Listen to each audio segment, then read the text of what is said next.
City News on TV Rotorua is proudly brought to you by Rotorua Central.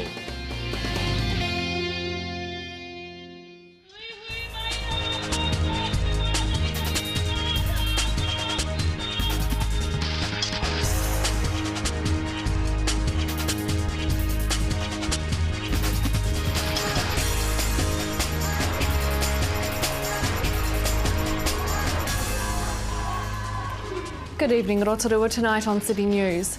The Ministry of Education's new decile ratings see a change to 15 Rotorua schools. RDC receives $32,000 for youth development, and preparations are in full swing for Crankworks Rotorua. But first, police stress the importance of water safety as the community mourns the tragic loss of 24-year-old William Vandervoort, whose body was recovered from Lake Rotorua yesterday afternoon. The former John Paul College student was on a fishing trip with 4 friends on Wednesday afternoon when their aluminium dinghy sank.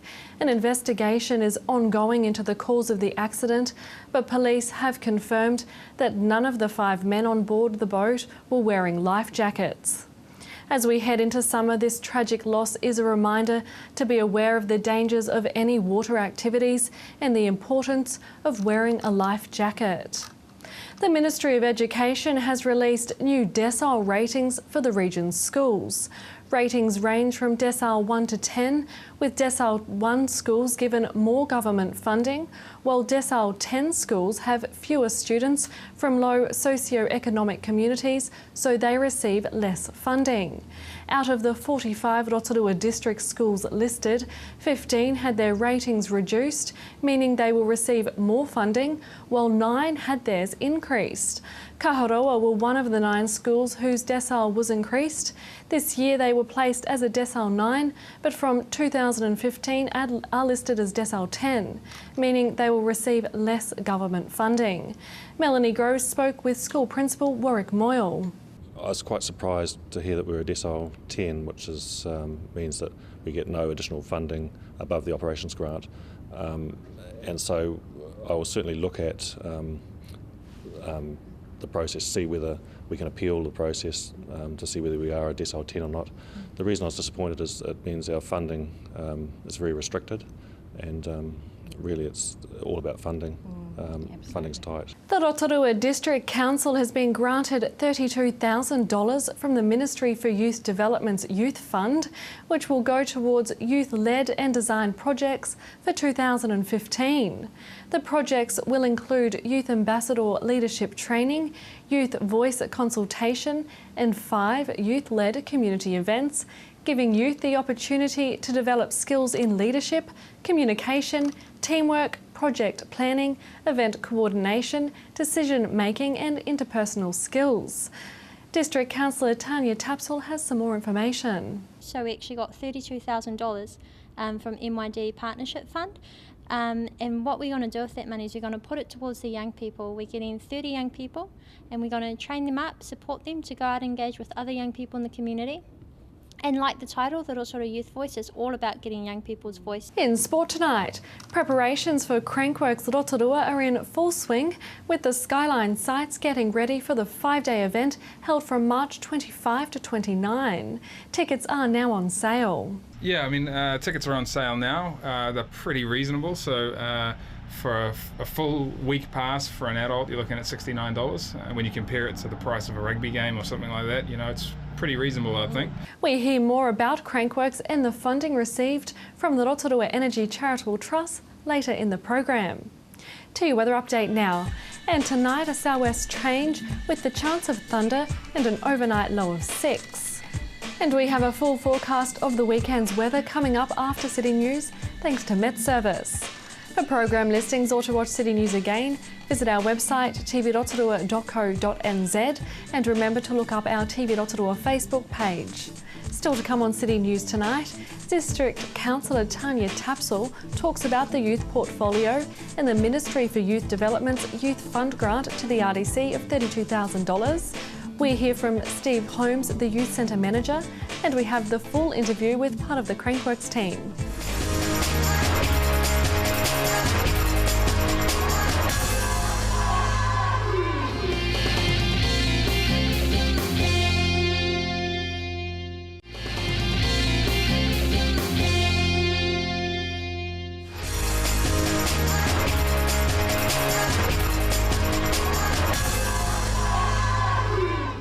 So it's a pleasure to be joined today with Tanya Tapsell, who has the youth portfolio lead.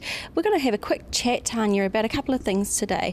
One is the Rotorua Youth Voice, and the other is the Rotorua Youth Council. So let's just background both. We'll start with the Youth Council. That's been around for quite a while, and weren't you on the council yourself? Yes, so I was actually a Rotorua District Youth Councillor before I became a full councillor, and what the Youth Council is it's basically a team of up to 16 young people who are aged about 13 to 18, and it's really a diverse group from students to people who have left school. And basically what they do is they get together here at council, they have monthly meetings, and they provide a youth voice to council as well. And some of the other things they get to do is they also get to run really cool community events for young people too. So there's a variety of roles, but mainly it's an advisory role to council. Well, that's very special, isn't it? Do all councils have this?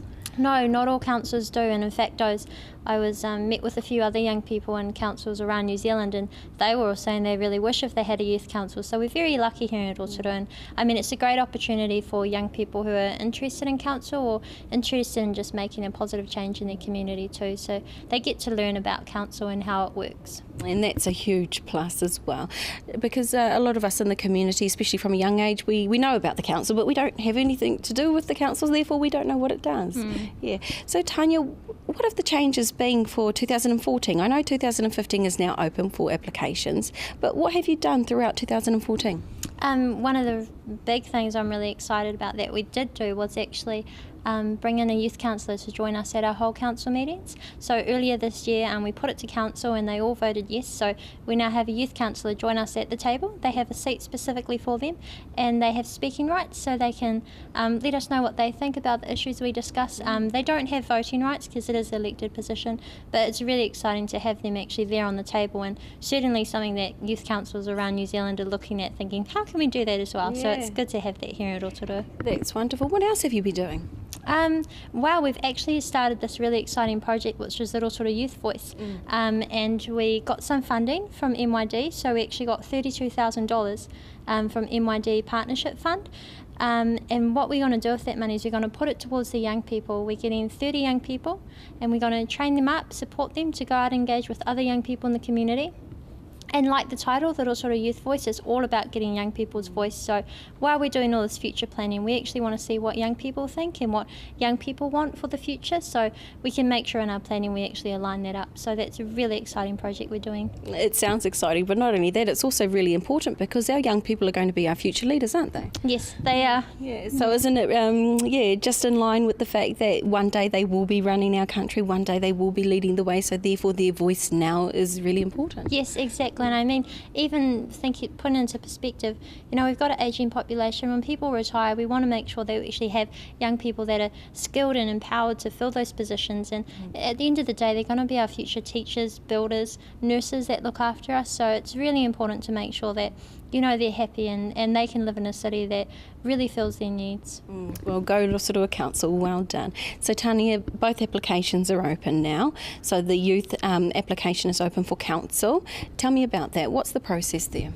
Yep, so applications are actually open for both of the groups. So for the Youth Council and also the Rotorua Youth Voice Project, the applications are open until the 1st of December. So if you haven't received an application yet, you can find it online in www.rdc.gov.nz. It's just on the main page on youth opportunities. So go online, you can fill it out online, or you can fill out a hard copy and bring it here to the council.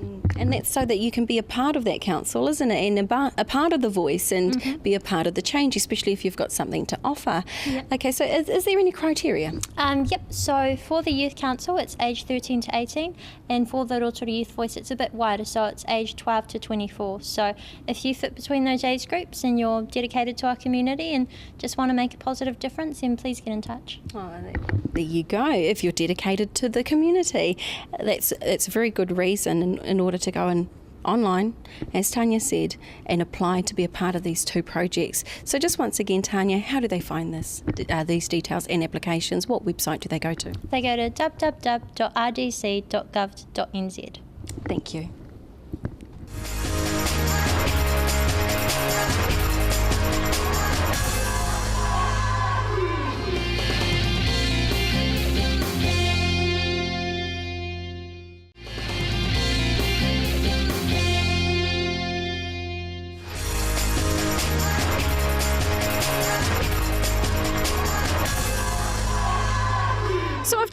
down to the Rotorua Youth Centre to speak with the centre manager here, who's been in the position now for about 3 months.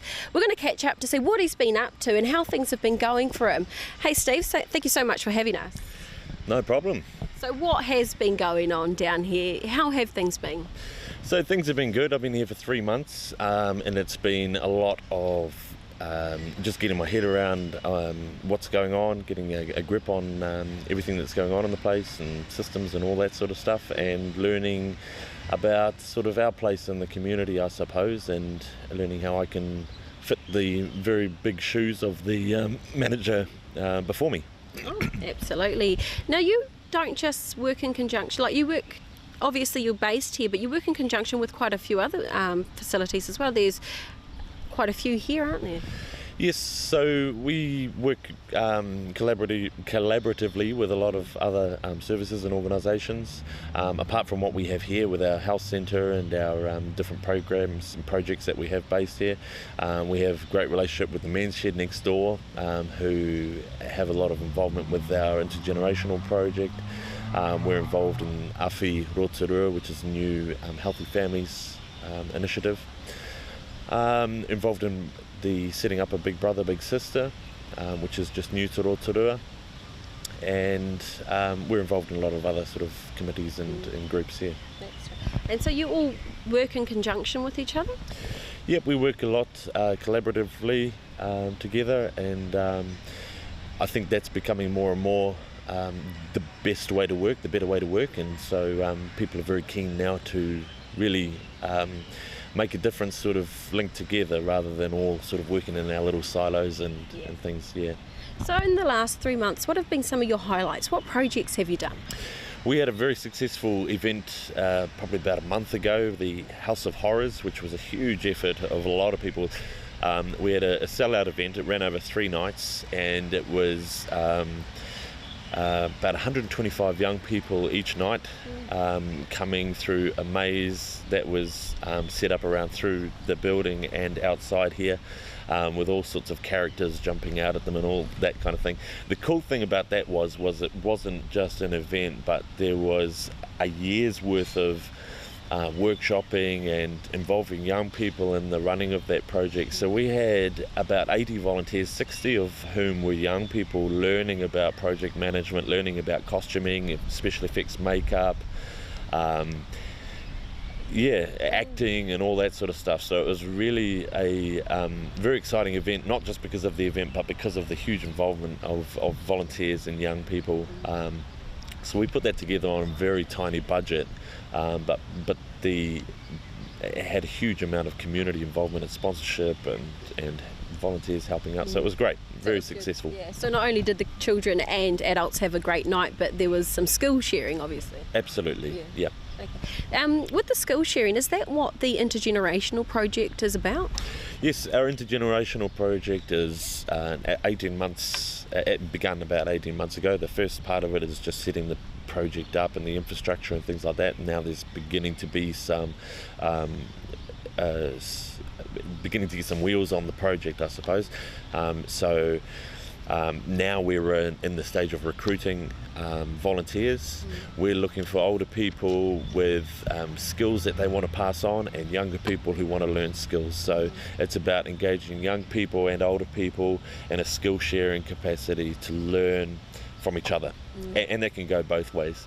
So we're basing it around our urban garden, which was set up by older people and younger people learning about different methods of gardening. We're basing it around the maintenance and learning about painting, building stuff, and also around a trade and exchange type sharing, skill sharing, where we're hoping that businesses will get behind and mentor some younger people in regards to different trades around town. And it might be building, might be carpentry, might be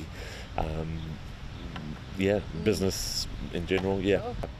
Christmas is coming up and fast, isn't it? It's just around the corner. You turn and you're there. What are you doing for Christmas? Is there any holiday programs, summer holiday programs coming on down here? We're actually closed for the 2 weeks over Christmas and New Year's, and then we come back on the 5th of January and we'll be kicking off our holiday programs. Okay, so on the 5th of January you'll start your holiday programs. What do children have to look forward to? So, as I said before, we've got some art workshops, we've got the murder mystery, we are carrying on with our music tuition,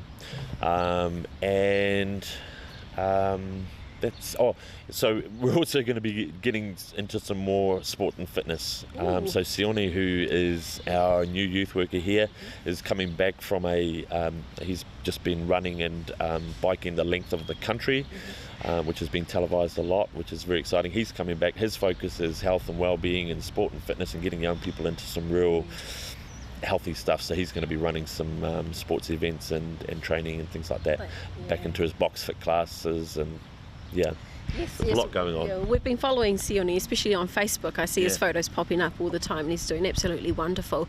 Now, for our viewers out there who may be grandparents, aunties, uncles, or even parents that believe that this place may be a good thing for their youth, how do they get involved? How do they encourage them to come down? What is it that they need to do? Just come on down and say hi. There's several ways to get in touch with us. I mean, give us a phone call, jump on our website, send us an email, or just come on down and meet us. We've got friendly people here who can let people know what's going on and how they can get involved. Okay, thank you so much, Steve. Well, there you have it, Rotorua family. Bring your youth down, get involved in so many projects, and come and have a chat with Steve Holmes down here at the Rotorua Youth Centre.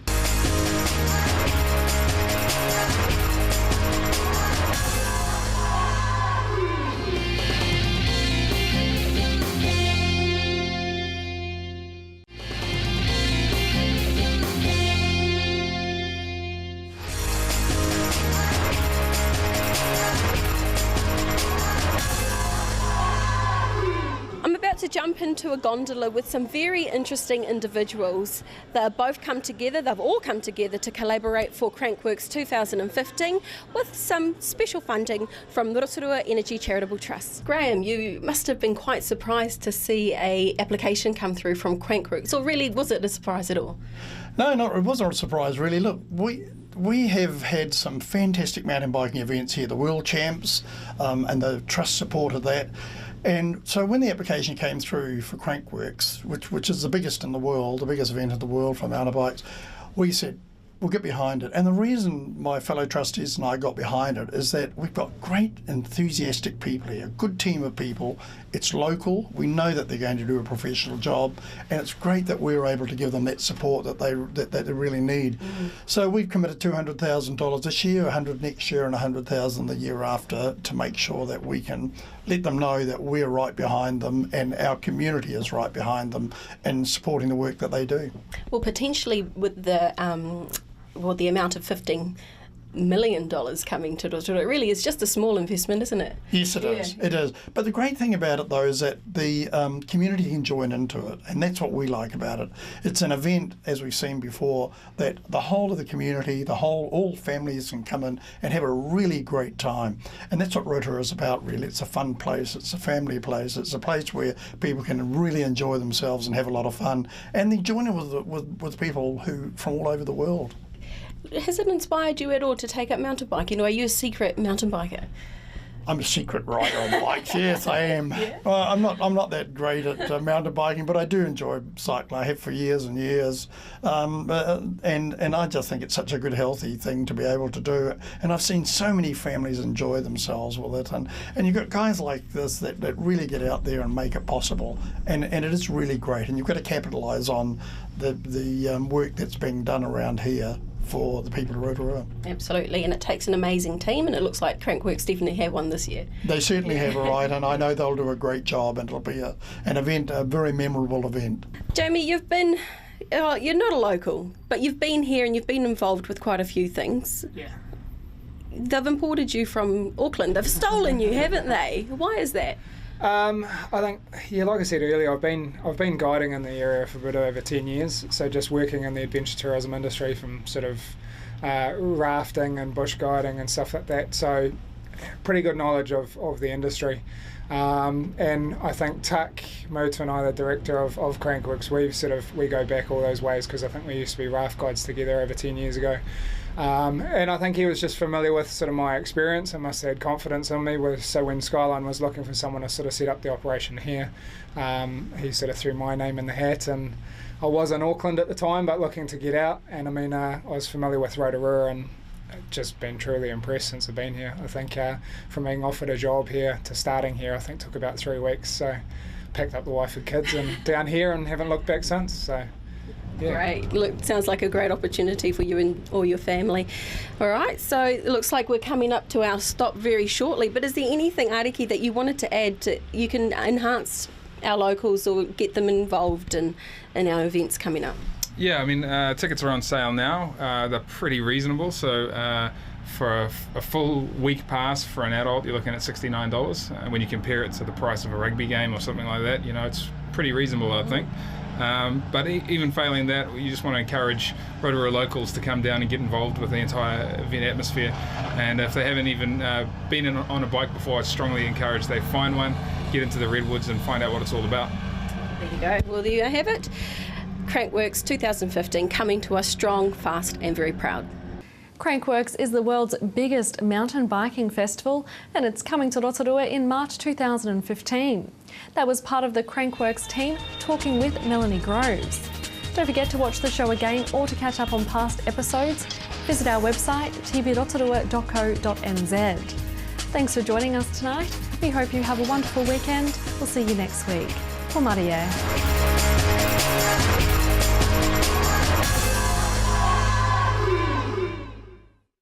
Supporting local content so you can see more of New Zealand on air. City News on TV Rotorua was proudly brought to you by Rotorua Central.